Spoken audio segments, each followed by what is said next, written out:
The first way I would try and do this and get comfortable with it is just using 2 cones and moving side to side. So what we're looking at is trying to get the hip to turn rather than, so if you watch me move, this is how a lot of people would do this exercise. So you'd go cone, round, touch, whereas that is a lot of little steps and really quite inefficient. So what I want to see is a bit more power and swinging the leg out. So if you get the rotation, you've really got to drive through the hip and open the hip up on this. So you're going to move to 1 cone, and then I want you to spin out really quick, land, touch, spin out.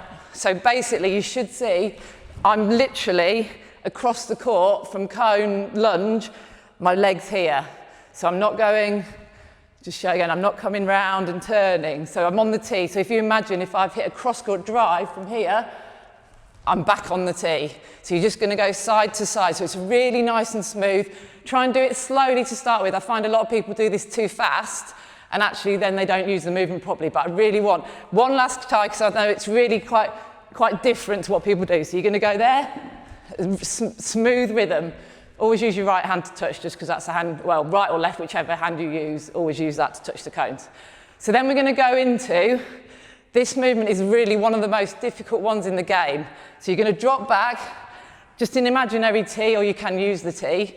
You're going to drop back onto the cone with the incorrect leg, as we call it, and you're going to drive back out. So you're high on the tee. Same thing, you're going to drop back and high on the tee. So if you watch my hips rotating back, they're dropping back, I'm going in quite low, I'm stabilising that movement, and I'm driving back out, and I'm back on the tee. So you imagine you've hit a straight drive, and you've come back out and you're big. What happens there as well, we run at the ball often, because we don't want to throw the leg, we run, we hit, we turn. That's really inefficient, and also it's just not giving us the stability on the shot. So have another look, just really drop back, and you drive out. Drop back, and you drive out.